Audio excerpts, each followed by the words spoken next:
Big Axel McGraw and the Whiskey Blizzard setting, a camp near Ironwood, buried deep in snow and deeper in barrels. Adventures. Axel drinks a whole barrel of whiskey to warm up and sweat steam for 3 days, melting a trail through the forest that becomes a logging road. He wrestles a frozen moose back to life, rides it into town, and wins a lumberjack brawl by headbutting a saloon wall until it collapses.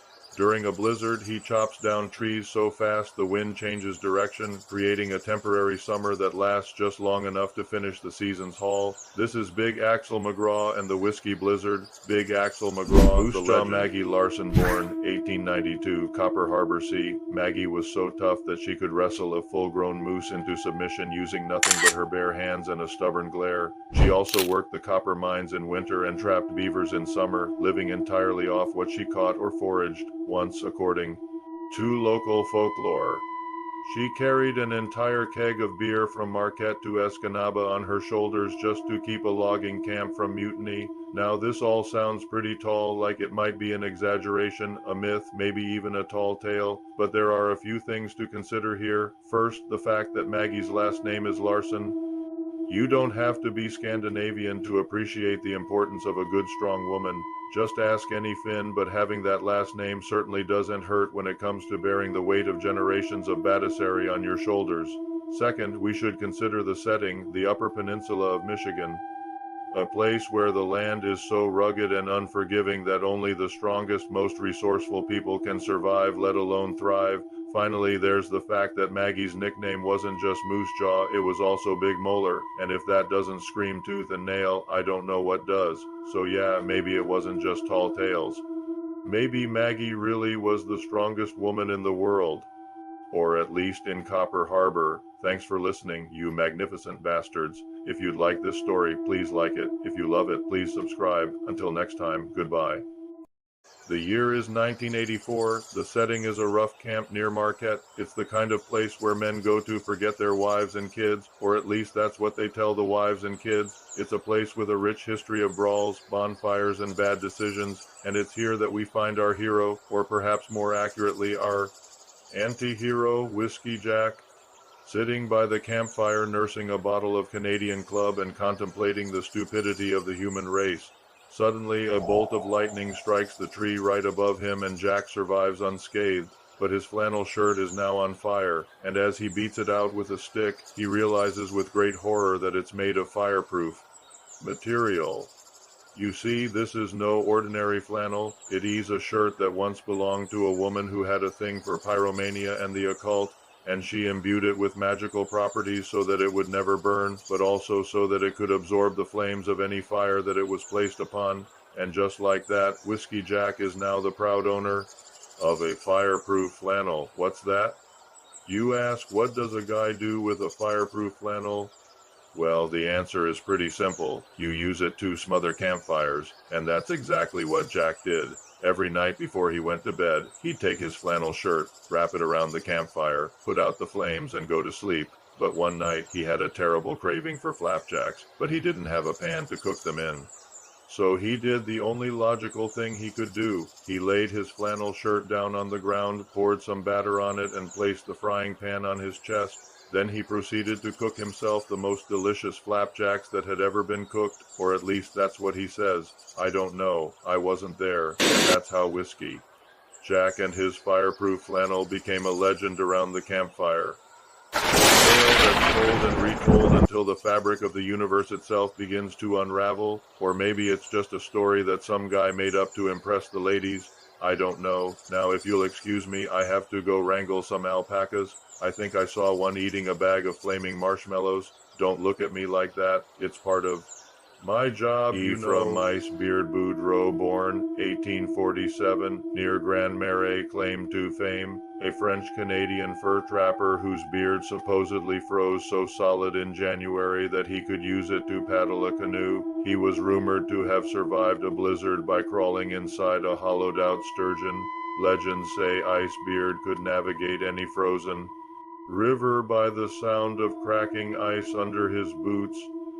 In 1847, Ephraim Icebeard Boudreau was born near Grand Marais, Michigan, to French-Canadian parents. In 1862, when he was just 15 years old, he went out on his first fur trapping expedition with his older brother. A few years later, during the winter of 1867, he became famous for an unbelievable event that happened to him one day while he was traveling on a frozen lake. The temperature was around 40 degrees below zero, and as the story goes, his beard froze so solid that he could use it to paddle a canoe. This earned him the nickname Icebeard. Though there's no written record of this event, there are many newspaper clippings from the late 1800s that mention the legend of Icebeard. There's even a story from 1893 about how he saved a man named Joe de la Hunt. According to the Detroit Free Press, Joe and his two dogs were caught in a blizzard while traveling between Lakes Michigan and Superior. They were forced to camp out for 2 nights in sub-zero temperatures, and after eating their last bit of food on the second night, they started to succumb to the cold. That eased when Joe began to hallucinate and he saw a vision of Icebeard paddling his canoe over to them. With Joe's dogs, he broke through the ice and pulled them onto his sled. Then he built a fire and gave them some of his food. When they were warm and well fed, he continued on his way. So apparently, Icebeard had a big heart too. Other stories say that Icebeard could tell where the river was gone to freeze over just by listening to the sound of the cracking ice under his boots. This made him famous among the people who lived along the rivers because he could warn them when the river was gone to freeze over, and that meant that they could come out and harvest the fish that were trapped in the ice before it got too thick. Now, despite all the stories that were written about him, there's very little documentation of Ephraim Boudreaux's life. We don't know exactly when he died or even where he's buried, but the legend of Icebeard lives on in the Upper Peninsula of Michigan. Thanks for watching. If you want to learn more about amazing wild North people from the UP and Michigan history, check out the series in the description. There's a camp up here near Copper Harbor where the trees whisper and the whiskey freezes solid. They say if you listen close, you can hear the spirits of the 100-year-old pines moaning in the wind, and if you stay long enough, you might see the northern lights dancing in the sky, but what you won't see is Mabel Ice-Eyes Dupree taking a break from staring down blizzards. Mabel learned the nickname Ice-Eyes when she first came to the frozen forest 20 years ago. The story goes that a blizzard was raging so badly that the seasoned lumberjacks had to take shelter in their cabins. All the roads were blocked and the nearest jail was several miles away, so they sent for Mabel. When she arrived at the camp, she just stared at the storm until it backed off. From that day on, she was known as Ice-Eyes. Some folks even claimed she could control the weather with her glare alone. The truth is, Mabel didn't have time for all that nonsense. She was a mail carrier and the job had to be done. The next morning after the storm, she carved a sled out of a single log and took off down the mountain, the wind snatching at her cloak like a hungry wolf. She sped past the frozen lake and into the forest. There was no road, only a thin layer of ice over a deep, dark powder, but Mabel knew this trail well. She had been riding it since she was a girl. Up ahead, she saw the first of the 3 towns she had to deliver to today. Smoke curled from the chimney of the general store, so she figured someone was there. Sure enough, Old Man Hemlock was just coming out to check the mail. Mabel slid to a stop in front of him. "Here you go, Hemlock," she said, tossing him the package. "Don't open it till you get inside." He nodded and shuffled off. Then Mabel was on her way again, dodging through the trees. It wasn't long before she heard the rumble of an avalanche. She looked back to see a wall of snow and ice crashing down the mountainside. She hit the gas and the wind screamed in her ears. She made it to the bottom just as the snow was coming to a stop. Shaking but unharmed, she started for the next town, which was also cut off from the rest of the world by a fallen log across the river. As she approached, a woman stepped out of the saloon to check the mail. It was Martha, the barkeep. "You got any whiskey?" Mabel asked. "Just the one," Martha replied, leading her inside. "What'll it be, Martha?"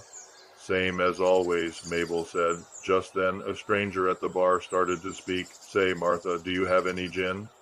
"I need some gin. Only 1 bottle left," Martha replied. "Would you buy it?" Sure, the man pulled out a hefty wad of bills and handed it to her. Then he uncorked the bottle and poured himself a drink. Here, Mabel, he said, handing her the bottle. Put this under your bunk. It'll come in handy. Before she could ask any questions, he was gone, leaving her with the most potent bottle of gin she had ever seen. And that is how Mabel I-sized Dupree came to own the only frost demon trapped in a bottle in the entire frozen forest. And if you ask her, she'll tell you it's still there under her bunk, waiting for the day she needs to call on him again, though the last time she checked, he was muttering something about how he really hated gin. Hey, if you like this story, you should check out this playlist for more tales from the frozen forest.